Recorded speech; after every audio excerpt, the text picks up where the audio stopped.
사실 오늘 그 얘기 나온 김에 또 네. 조선시대 이야기나 역사 얘기를 하다 보니까 아니 이게 또 예전에도 그리고 조선시대 때도 요즘 그 재난제 네. 이현 정부가 개판 아닙니까? 이번에 그 오송, 청주 뭐 이런 데 지금 재해 났을 때 윤석열이 어떻게 했습니까? 와가지고 바이돌 손을 들면서 바이돌 보면서 뭐라고 했습니까? 아 어이가 없네. 나는 진짜 뭐 그냥 그 주택 뒤에 있는 뭐 바위 몇 개 떨어진 줄 알았는데 뭐 수백 톤짜리가 떨어지고. 와.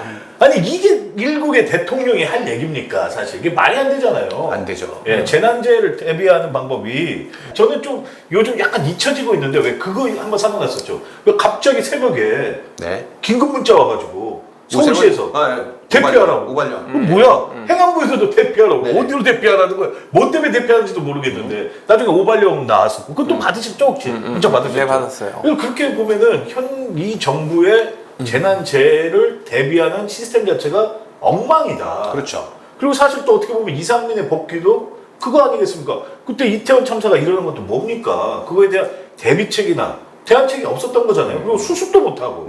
근데 그 사람이 다시 복귀를 한다? 저는 이런 걸 보면서 굉장히 문제가 많다고 생각하는데 예전에 조선시대 때는 또 어땠습니까? 솔직히. 그러니까 왜 그 이상민 그 장관이나 이런 여러분들이 이태원 참사나 뭐 사실 얘기를 들어보면 이런 거잖아요. 사실 뭐 그때 당시에 우리는 어쩔 수 없는 상황이었고 다 이런 얘기가 사실 팩트로 말하면은 그렇게 틀린 건 아니에요. 솔직히 말해요. 근데 뭐가 저는 문제였다 생각하면 공감을 하질 못해요. 공감을. 그러니까 저는 이 정부에서 사실 뭐 잘하고 못하고는 잘 모르겠는데 하나 우려가 되는 부분은 왜 공감을 못하는가를 제가 이 방송 오면서 좀 생각을 해봤거든요. 이번 제가 사실 익산하고 공주하고 이렇게 강연을 가기로 돼 있었어요. 근데 익산 강연을 하고서 그 다음에 이제 저도 준비를 많이 해서 스케줄 다 뺐을 거잖아요. 네. 그런데 하루 전날 캔슬이 되고 하면은 저도 그거에 스케줄 다 잡은 건데 그거 하는데도 돈 안 나오면은 저도 기분이 좋진 않을 거잖아요. 그런데 저는 그게 이해는 됐어요. 수혜가 났으니까. 아니 수혜가 그냥 근데 그게 사람들은 수혜가 났는데 그게 이해되지 않아요, 솔직히. 근데 나는 왜 이해가 됐냐면 제가 초등학교 때 그 이문동 쪽에 살았어요. 이문동 거기 이제 신임원 예, 거기 이제 거기 외대 쪽? 외국어대학교 앞에 있었는데 그때 홍수가 크게 났었거든요. 또 홍수가 크게 났는데 그 중량촌 똥물이 다 올라와가지고 거의 집이 잠겼어요. 그래서 이제 그 옆에 있는 그 회관에 가가지고 그 누워가지고 이제 막 기자들 와가지고 하고서 뭐 지금 심정이 어떻습니까? 그러니까 얘 집에 가고 싶습니다. 어린 마음에. 저는 저기 뭐야 근데 여기서 먹을 것도 줘서 뭐 감사합니다. 그게 제 첫 방송 출연이었어요. 아 실제 데뷔까지 그런 걸 했구나. 예. 그래서 그때 아이고, 그래서 참 안타까운 그때 이게 얼마나 힘들구나. 이게 얼마나 어렵구나. 직접 겪어. 그러니까 나는 지금 문제가 되는 게 뭐냐면은 지금의 정부에 이제 그런 이제 또 하신 분들 있잖아요. 이분들이 그런 걸 경험을 못 하고 있으니까 이게 공감이 안 돼. 기들이 못 겪어봤어. 그러니까 이런 부분이 제일 큰 거야. 그러니까 뭐 지금 우리 대표님께서 야 뭐 윤석열 대통령께서 거기 오셔가지고 이렇게 했는데 그게 뭐 잘못한 부분이 있죠. 근데 제가 왜 잘못했는데 근데 그게 더 무서운 건 뭐냐면 앞으로도 여러 가지 일이 있을 수 있잖은데 이게 진짜 공감하는 거랑 그냥 겉으로 공감하는 거는 좀 달라요. 달라죠. 네, 그래, 당연히. 근데 그게 없는 부분인 거예요, 이게. 아니 그래서 근데 이번 정부는 그게 문제라니까. 그 가짜 공감이라도 그것도 안 해. 이러니까 저는 이제 문제라고 그러니까 생각해요. 저는 우리 강사님 말씀하신 거 저도 이제 공감 능력이 부족하다는 말씀을 드리려고 했었는데 저는 어제 수해 그 복구 현장에 가서 자원봉을 하고 왔어요. 근데 이제 처음에 갔더니 그 물난리가 난 그 밭을 보면서 너무 심란한 거예요. 그렇죠. 너무 심란하고 야 이거를 지금까지 키웠을 그 농부는 어떨까? 내가 제3자가 봐도 이렇게 심란한데 근데 또 한편으로는 우리 사회가 이렇게 해서 돌아간다라고 했던 게 거기 또 시민들이 많이 오셔갖고 어제 굉장히 더웠거든요. 뭐 처음에는 비 온다 그랬었는데 너무 더운 상태에서 떼약볕에서 그 고추밭에 있는 고추 그 사이에 낀 그 쓰레기들 다 걷어내주고 이게 최대한 그래도 고추를 살리려면 농약을 뿌려야 되는데 농약이 그런 게 지푸라기나 이런 게 있으면 점착이 안 된대요. 그걸 다 걷어내야 되는 거야. 그걸 걷어내고 쓰레기 치우고 막 그러는데 다들 힘들어 하시는데 자 이런 공감 능력이 있는 시민들이 있으니까 일단은 사회가 돌아간다는 생각이 들었고 제가 아까 이제 뭐 윤석열이 와서 손 흔들고 이랬다고 하는 게 뭐냐면 개인적으로 내가 경험하지 못해갖고 공감하지 못할 수 있어요. 그런 사람들은 공직에 나가면 안 된다고 생각해요. 공적인 마인드가 일도 없는 사람들이 대중들의 아픔을 공감해야 되는 위치에 가서 나는 그런 경험이 없기 때문에 공감할 수 없다라고 얘기하는 건 그럼 애초에 그 공직에 나가지 말고 그쵸. 본인이 잘 먹고 잘 사는 영리 추구하면서 살아야 되는 게 맞는 거거든요. 근데 지금 공직을 맡고 있는 사람이다라고 하면 최소한 수해 현장에 가갖고 아까 우리 이 작가님 말씀하신 것처럼 위선적인 공감 연기라도 해야 되는 거거든요. 그쵸. 네. 근데 이번 정부를 보면 지금 얘기한 이상민 장관 탄핵 그 청구가 기각되고 나서 제일 먼저 기자 인터뷰를 하면서 뭐라 그랬냐면 이제는 더 이상 이태원 참사에 대해서 정쟁으로 몰고 가지 말아야 된다는 얘기를 했거든요. 그러면 이태원 참사의 유가족들은 정치인입니까? 이 사람들이 그럼 정쟁을 하고 있는 게 아니잖아요. 이 사람들 그런 얘기 했어요. 윤석열 뽑은 사람들이다 우리가. 근데 우리 이렇게 하면 안 된다. 이 사람들이 원하는 건 뭐냐면 최소한 누군가 하나는 우리 아이의 죽음에 대해서 책임을 지고 사과를 진심으로 하고 그 다음에 진상을 규명해 주겠다라고 하는 걸 원하는 건데 이걸 마치 무슨 정치꾼들이 데모하는 것처럼 유가족을 치부해버리니까 이런 공감 능력이 부족하다라는 그게 가장 큰 문제인 것 같아요. 그러니까요. 네. 첫 마디가 그걸로 얘기를 꺼냈다는 자체부터가 나는 여기서부터 이제 해봐- 자유로운 그렇죠, 그치? 그렇죠. 내 앞에서 그딴 얘기 이제 하지 마 이렇게 네, 들리니까 맞습니다. 더욱더 이제 섭섭하고 나쁘다고 생각하는 거죠 개인적으로는. 맞아요. 그렇지 그러니까, 않겠습니까? 그러니까 어떤 팩트보다도 사실은 이 말을 어떻게 하냐에 따라서 그렇죠, 사람의 그렇죠. 그 마음의 상처를 더 입을 수도 있고 아닐 수도 네, 있는 네, 거잖아요. 네. 근데 이제 공감에 관한 얘기를 잠깐 아까 이제 역사적 이야기를 해달라고 네, 네, 했는데 또 얘가 안 해주는 것 같아서 또 우리 작가님 또 기분이 안 좋으실까봐 아, 제가 또 얘기를 해드리면 공감하시네. 궁금하잖아요. 바로 네. 고려 시대에 고려. 동서 대비원이 있었어요. 동 서 대비원. 동서 대비원. 그래서 동서라는 거니까 개경이 양쪽에 있었겠죠. 아, 동쪽, 이렇게? 서쪽. 예, 예. 대비원. 원으로 네. 끝나니까 뭐 같아요? 어떤 뭐 처치 기구 같은 원. 아프면 어디 가요?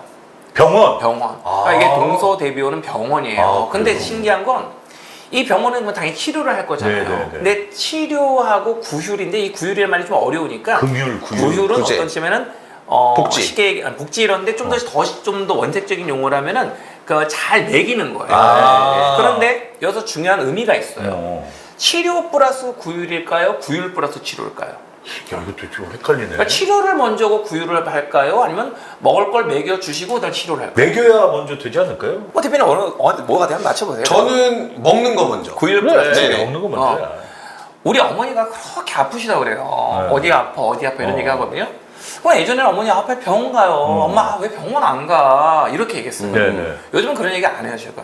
뭐좀 그냥 어머니가 드세요. 그러지 않아요. 엄마 나가자. 엄마는 몸이 많이 아프고 엄마는 지금 병원 가야 될 것 같아. 알았어 엄마. 일단 나가서 그리고 일단 한우를 사드려요. 한우. 그러고 나서 이제 오실 때 엄마 어때? 이러면은 근데 진짜 안 아프다. 무슨 말인지 알겠어요. 그런데 네. 무슨 얘기냐면 네. 어르신들의 대부분의 병은 네. 일단 잘 안 드시는 거예요. 맞아 네. 맞아. 근데 우리나라 선조들께서 그 병원을 만들어 놓고 개경에다 만들어 놓고 뭐 했냐면 일단 오시면 일단 무조건 먹여. 잘 먹여. 자, 그리고 잘해. 그리고 맞아. 이게 공감이거든요. 네. 그리고 나서도 아파? 그러면 치료해 주세요. 자, 그러니까 이거 어때요? 어렵잖아요. 출지는데 냈겠어요, 안 냈겠어요? 이형 냈죠. 이형 그 냈어요. 그래서 이게 어느 정도 왜 틀렸냐면 병원인데 무슨 구휼을 해. 뭘 먹여. 근데 이렇게 아니라고 생각하니까 출전을 야 너도 이거 한번 당해봐 이러면서 허를 딱 찔렀구나. 많은 사람들이 이걸 틀렸던 문제거든요. 근데 제가 이렇게 얘기하니까 되게 쉽잖아요. 되게 그쵸, 쉬워요. 양비론 요것도. 이거 딱 우리 바로 그럴 리 없겠지만 우리 구독자 중에 의사 선생님이 있으면 병원에 오면 간단하게 뭐 먹을 걸 먼저 주는 거 접수 받으면서 드시라고. 그럼 빵 되게 같은 거? 약간 좀 그 마케팅용으로 그럼 되게 좋을 것 같은데요. 근데 안 아프고 가시니까 싫어하지 않을까요?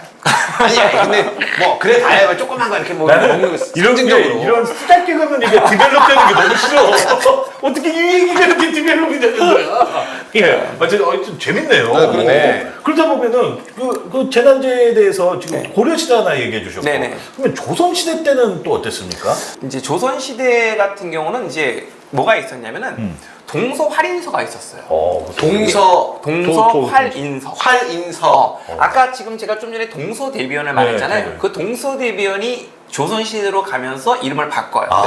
동서 활인서로. 근데 이 활자는 뭐냐면 우리 활명수 아시죠? 활명수, 네. 가스활명수. 활명수가 생명을 갖다가 불어일으키는 물이잖아요. 네. 근데 생명이 불어일으켜지지 않죠, 솔직히 먹어도. 그렇죠. 그냥 물이죠. 그렇죠. 근데 활인서가 뭐냐면 누구에게 생명을 불러일으키고 싶어요? 사람. 사람이죠. 그러니까 사람이겠고 동물 아니겠죠. 근데 활인자. 그러니까 근데 어떤 사람이냐면은 밥을 잘 못 드신 노숙자들. 그러니까 조선 시대에도 사실 노숙자 문제가 괜히 컸어요. 왜냐면 서울 사대문에서 사실 못 먹고 배고프고 고통받고 나름대로 소외받 아까 우리 대표님 처음에 얘기했던 지금 뭔가 그 소외받은 계층에 네, 대한 네, 네. 어떤 우리가 보도를 네, 해야 된다 네, 그런 네, 네. 사람들이 지금 현대 시대만 있었던 건 아니에요. 근데 그렇지. 그때 당시에 그러면 조선은 어떠했는가, 어떤 식으로 이걸 갖다 하려고 했는가 해서 그들을 갖다가 구휼하고 그들을 이렇게 하는 건데요. 재미난 것은 여러분 이건 좀 아셨으면 좋겠어요. 휼이라는 것이 어떤 얘기냐면 마음 심자의 피열자예요. 내가 너를 가족같이 피부치처럼 생기는 마음인 거예요. 그 마음으로 구하겠다가 구휼이에요. 네. 나는 우리 정치인들이 맨날 이렇게 서로 막 싸우고 이런 것도 물론 좋죠. 근데 뭐 싸우고 하면서도 우리가 발전하는 거 좋은데 과연 진짜 국민에 대해서 내가 진짜 저 사람을 내가 그렇다면 아까 이상민 장관은 제가 뭐 이게 뭐 그걸 이런 게 아니라 그 말을 했다는 것은 아 저 사람이 내가 가족이라는 생각이 없는 거예요. 없어 아예. 아니 그럴 수 있어요. 그러니까 뭐냐면 이상민 장관이나 윤석열이나 이쪽의 특징이 뭐냐면 가족 사이가 안 좋아. 그래갖고 가족처럼 대하는 거야. 근데 싫어하는 거지. 아, 실제 가족 어, 관계처럼. 이상민이 부인을 싫어하고 어허. 그러니까 내가 국민을 싫어하는 거지 가족처럼. 실패. 이게 실체예요. 이게 실패가 아니라 실체라고. 하여튼 아유 괜찮습니다. 아, 저는 그렇게 그거 생각해요. 맞아요. 왜냐면 정말 이 사람들이 자기 가족이랑 관계가 좋을까? 저는 그것도 왜냐면 공감 능력이 있어야 맞아요, 되는 건데 맞아요. 그것도 안 되지 않을까라는 생각이 들었어요. 그럴 수도 근데 있죠. 그 우리 배님 얘기 들으면서 이제 요걸 조금만 더 세련되게 좀 얘기를 드리고 싶고 이런 거예요. 사실 외부 활동하시는 분에서 가족 사랑이라든지 가족에 있는 관계 개판이신 분들 많거든요. 사실 이런 부분들이 안 되신 분들이 사실 정치한다고 나오면은 그건 좀 아니라고 저는 생각해요. 이건 여당이든 야당이든 그건 맞죠. 그럼요. 나 되게- 정치인의 덕목이죠. 그래서 어느 정도였냐면 조선시대의 지방관들을 수령이라 불렀잖아요. 네, 네, 근데 네. 수령들을 내보낼 때 7가지 일이 있었어요. 아 그래요. 근데 수령칠사라고 하는데 이걸 갖다가 왕이 이제 수령이 이제 우리 대표님이 나온 거야. 그럼 뭐 이번에 어디로 가는 거야? 그럼 이제 수령 이제 대표님이 예, 이번엔 전 익산으로 발령이 됐습니다. 그래. 근데 수령칠사는 다 알고 있나? 오. 그걸 물어보는 거예요. 근데 대표님이 예, 알겠습니다. 그럼 한번 수령칠사를 한번 외워보게 외워보게. 이런 거예요. 그런데 이제 이걸 못 외우는 거예요. 못 외워. 그러니까 이제 왕께서 말한 거는 너는 이거를 갖다가 알지도 못하는데 너는 과연 가서 그런 네가 마음이 있는 곳에 네가 마음이 있다면 네가 여자친구한테 마음이 있다면 돈 쓰는 게 안 아깝잖아. 근데 네가 만약에 백성들한테 마음이 있다면 가서 해야 될 일을 그것조차 모른다는 게 말이 되니? 너는 갈 자격이 없어. 이런 부분이었기 때문에 저는 저는 오늘 대표님하고 나중에 사실 또 어떻게 뵐지는 모르겠지만 네. 혹시 대표님이 혹시 이날에 만약에 진짜 중요한 요직에 갈 수 있잖아요. 갈 수 있죠. 근데 그때 가서도 저는 만약에 대표님이 이런 마음을 가지고 진짜 이렇게 가족 관계를 좀 먼저 알아보고 그렇지 않은 사람들은 정치가 할 수 없다라는 만약에 당을 건설하신다면 저는 그의 그 어떤 그 회비를 내는 네, 당원이 네, 되고 네. 싶다라는 생각을 가졌습니다. 이야, 예. 당원이 되고 싶다까지 네. 직접 얘기하셨어요. 잠재적 당원 1인 확보입니다. 이야, 대단하십니다. 오늘 이 방송이 어떻게 보면 역사의 한 획을 그을 수도 있는 시발점이 될 수도 있어요. 시발이요? 형, 왜 저리 그래? 이런 건 서로 감싸줘야지.